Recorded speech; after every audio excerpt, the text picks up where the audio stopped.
No longer can we choose a 60% stock, 40% bond allocation, set it and forget it. No, we need to pay some attention to it because we're in an environment that's very, very different in so much as the markets are being manipulated, interest rates are being manipulated. The president is finding it in his favor to manipulate when interest rates should be dropped and lowered and stacking the Federal Reserve accordingly. And this is going to wreak havoc with the whole balance within the markets that have sustained the markets for hundreds of years. And so the aspect of us being attentive to our portfolio couldn't be more important than doing it right now. Now, some smart retirees are saying, wait, my main concern is inflation, and I want to be invested so that my portfolio at least keeps pace or beats inflation plus taxes, right? And so they might put 20% of inflation protected bonds in their portfolio, tips as well. 30% they might put in dividend growth stocks, okay, companies that raise their dividends each and every year.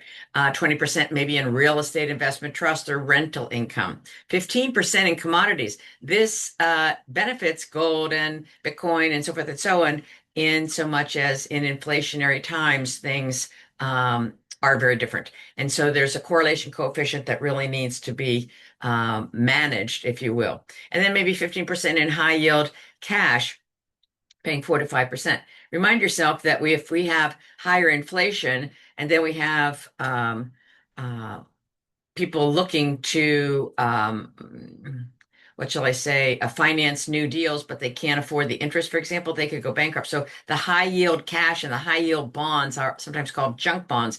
You want to be cautious that the principal isn't going to be vulnerable. And so you want to be careful about the rating of bonds if we're talking about high yield bonds, junk bonds, for example. So my client noticed a declination in her portfolio, and now she's tweaked it a little bit more towards protecting her against inflation.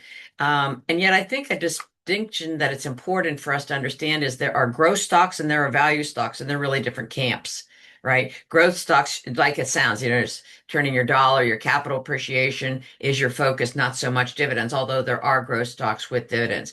Value stocks are much more staid in terms of principal value, not fluctuating quite so widely, and they often issue a dividend. So in high inflationary times, when it costs more for groceries and so forth and so on, you might be very comfortable having a dividend yielding security, right? And so you'll either go with a dividend issuing stock account, a stock mutual fund preferably, or exchange traded fund rather than an individual stock, because um, there's no risk protection in an individual stock. You're hanging out there. If that stock gets hit, a big piece of your portfolio goes hit. Mutual fund holds what, 10,000 different stocks. So one stock going under isn't going to even be noticeable to you. So there's that risk smoothing out, if you will, and holding a number of stocks, a portfolio, a basket in an index, for example, or mutual fund.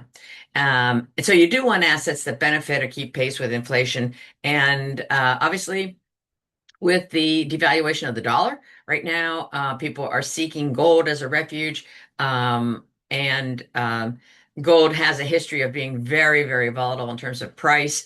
And I am not completely a gold bug by any stretch, and yet I do have gold in my portfolio, and I also have Bitcoin in my portfolio and decentralized finance. So it's important for us to be nimble with our portfolio, making certain that it's certainly inflation ready, yes, and yet also being aware that there could be comeuppances that history doesn't give us any warning for, based upon the infiltration and, in my opinion, the overreach of the government to pull every lever so that it sounds good and it makes a good headline. That's going to ruin the economy. It's going to ruin the free market, and so I hope that some of that messaging gets through before that happens. So pay attention to your portfolio and the mix, the stocks and the bonds being inflation hedged, if you will, and then the value and the growth delineation and the dividend paying and the non-dividend paying. Those would be my hot points.